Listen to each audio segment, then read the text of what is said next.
Cartman is our favorite small garbage person. He's a loud, low-key evil bully that we all love, despite the everything about him. I'm Chris Carr. Here are my top 5 Cartman moments from South Park. Number 5. Trapper Keeper. In Season 4, in the episode called Trapper Keeper, Cartman treats himself to a super deluxe Dawson's Creek Trapper Keeper. Why? To annoy the crap out of Kyle, who had the basic beekeeper. This technologically advanced keeper was designed to connect with any and all tech it comes in contact with. What ultimately ends up being a Terminator parody is chock full of fried gold Cartman bits. And I love it mostly for Cartman's genuine love for this super cheesy school supply. I don't wanna wait for my Trapper Keeper to end. I mean, any normal person would set their Trapper Keeper on fire if they knew it'd become sentient and one day destroy the world. Then again, I don't think I'd trust someone claiming to be from the future who was named Bill Cosby. Number 4. Phonics Monkey. I mentioned the Phonics Monkey in my Best Kenny Deaths video, but let's rewind and see how Kenny ended up in the same place as a deranged murder monkey learning tool in the first place. In Season 3, Cartman cons his mom into homeschooling him, which starts out pretty dang sweet. She purchases him a Hooked on Phonics to help him prep for a spelling bee, but this is South Park, so of course they send an actual live monkey to help him. I love this character because we get to see laziness that rivals Cartman's.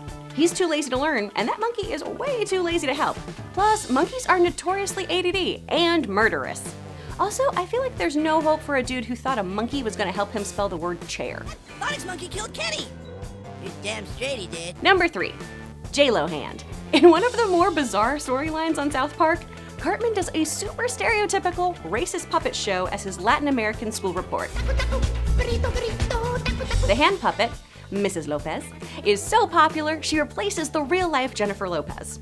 Cartman goes to extremes to prove his hand puppet is real, mostly just to piss off Kyle. This was at the height of J-Lo and Ben Affleck's Bennifer notoriety, so having Ben Affleck come to town and fall in love with Cartman's hand was hilariously topical. We pushed things further by having Batfleck make out with a small child's hand and then some.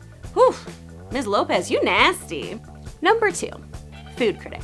In Season 19, Matt and Trey take down the real American enemies, Yelpers. In You're Not Yelping, Cartman becomes a Yelp reviewer, demanding free food from establishments, threatening he'll write them scathing reviews without the free noms. The whole town gets on board with this scheme, and soon everyone in South Park fancies themselves a snooty, all-important food critic. Cartman, of course, tries to prove that he is the one true food critic. I feel like this honest-to-goodness could be the best job Cartman could ever have in life. Tons of food, heaps of judgment, and an overblown sense of importance? He's perfect. And finally, number 1, Casa Bonita. What would you do for a dinner at Casa Bonita? Well, if you're Cartman, you'd lie and convince a schoolmate that a nuclear holocaust is upon us. For Kyle's birthday, his family allows him to take 3 friends to the themed and totally real restaurant, Casa Bonita. And Cartman wants to be there, but Kyle is sick of his crap attitude. Your mom said you could take 3 friends. Yes, 3 friends. You're not my friend. And instead, asks Butters to join them. Begging and pleading to go to glorious Casa Bonita, Kyle says the only way Cartman can go is if Butters can't for some reason. So, naturally, Cartman convinces Butters that we're in the midst of a nuclear attack and hides him at the dump. The Scotch family thinks their son has been kidnapped, the police get involved and corner Cartman at Casa Bonita. He experiences all of its joy, then jumps off a waterfall. Obviously, I mean, that's how all faux nuclear war kidnapping birthday parties play out. Was it worth it? Totally. Of course, this is just a tiny portion of the antics Cartman gets into, so let me know your favorites in the comments below.